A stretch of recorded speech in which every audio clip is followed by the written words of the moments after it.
All right, here we are in the library at Mountain Gardens, and I'm just going to give you a quick tour of the library in case you want to come by and visit and use the library. It's open to the public. As you can see, I like books a lot, and I'm always adding to the library one way or another.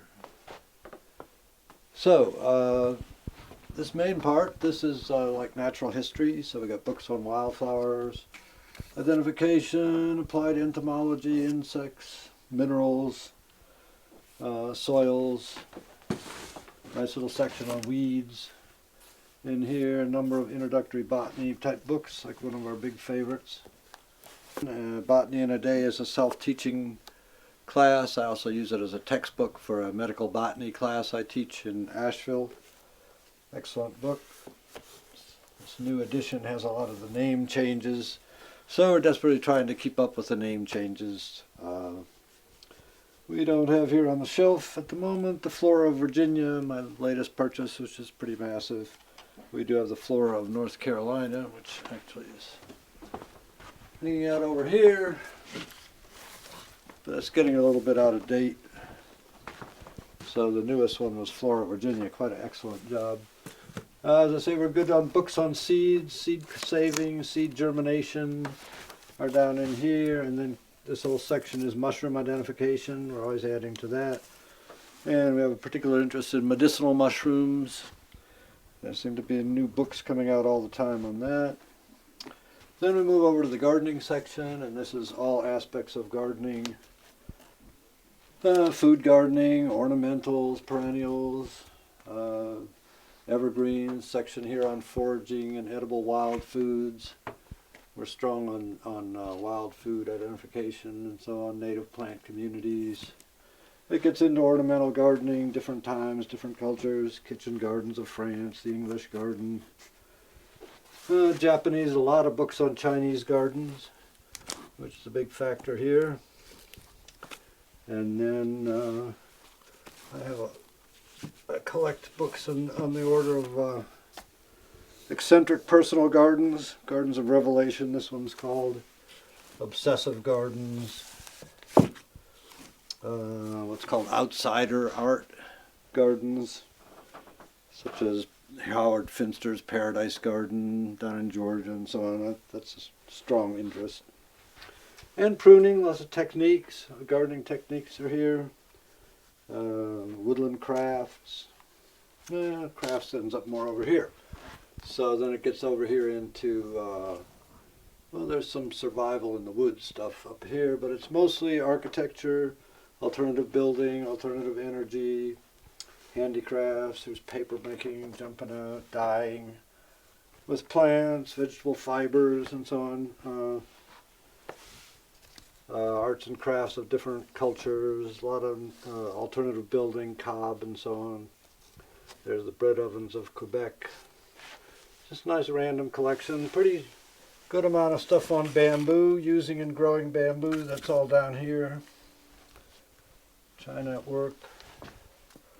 All these shelter publications. I'm a big fan of shelter publications. I think we might have just about everything that he's done. Traditional crafts of Persia. You never know what you're going to find in here. It's a very random collection. Always something new and fun. Then getting over here, we come into medicinal herbs. So we're really good here. If you want to do self-diagnosis with herbs, we've got better books than you're going to find in your public library or your neighborhood bookstore, either one. A lot of the books that practitioners use. So this is Chinese medicine here. These three, well, Japanese. And then over here is the rest. So Western, Native, American Indian, Ayurvedic. It's kind of all scattered in here. Both the identifying the plants, to some extent growing the plants, and then utilizing pharmacy techniques, diagnosis, all that.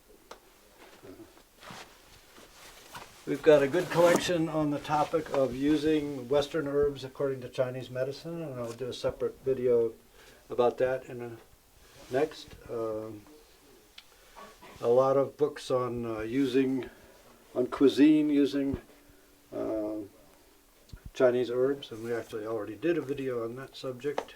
And then anything I can find on the topic of tonic herbalism, like using the tonic herbs for health promotion, I've added to the library. We got some Chinese dermatology, just wide-ranging, a lot of stuff on patent medicines. And then over here we have a very good collection of just general herbals. These are some that we use quite a lot. Very interested in this whole topic of adaptogens. We feature growing these kind of plants. These are the health promoting plants. I was talking about a lot of them from Chinese medicine. A few of them from Ayurvedic medicine. There's a whole book on that topic, which is called Rasayanas. These are the rejuvenative herbs used in Ayurvedic medicine. Not all of which can we grow here, but some. Ashwagandha, Godakola, and so on. Let's see, and then we, of course, collect anything we can find on the subject of using the southern Appalachian herbs, because that's where we live. So, and we're actually featured in this book. There's an interview at the back. This is sort of currently the book to get as far as growing the native southern Appalachian herbs. Then what else have we got? Down at the bottom here seems to be a bunch of stuff related to American Indians and alternative cultures. So we have a lot of anthropology type stuff. This tends to be sort of philosophy, religion, kind of random. What are we looking at here? Future Primal, Spell of the Sensuous, that was really good, David Abrams. There's a lot of Taoist material here, although most of the Taoist stuff has drifted over to my house now. This is like only about half the library here, the rest is at my house. Up here is just some stuff that relates to right here. Cornucopia is really excellent. Book on sources of edible plants. Let's see, there's a couple books here that are just about the local area. Experimental Americans is about Silo community, an alternative community that started in the 40s. And they are our neighbors, just a mile and a half down the road. They're still there. I see deep ecology type stuff up here. I don't know why plant resins is there. The Simple Life, books on that sort of topic. We're going. There's some reference books across here, the OED, dictionaries, Fortis the Third, which prior to the invention of the personal computer, because this garden started before there was a personal computer, this was my massive database of useful plants. I just annotated this book according to whether the plant had ever been recorded as edible or medicinal. Anyway, it's available. It's still a very useful reference. And then this is just random reading. There's a lot of philosophy in here. A bunch of Penguin classics. I see light reading. There's a poetry section above the window. This is just browse away. You never know what you're going to find there. This is Overflow. We're constantly running out of space.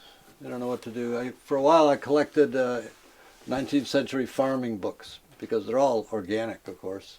So we got a lot of that, but we don't really reference it very often. It keeps getting shoved further and further back. We've got, I think, a complete set of this terrific resource that ran for a while, the Protocol Journal of Botanical Medicine. It was sponsored by the Gaia Herb folks, the same ones who put on the Medicines from the Earth. These are all the proceedings. I've been going to Medicines for the Earth for that many years. They put out their proceedings, which is a number of really good papers on herbal medicine. Then there's a section here. Well, these are some extra Chinese materia medicas that we don't reference very often. And background stuff. I Xeroxed the whole volume of Science and Civilization in China and Botany. These are books on psychoactive plants and the ways they're used. All sorts of references there, mind-altering and poisonous plants of the world, etc. And then there's Overflow medicinal herb books all down through here.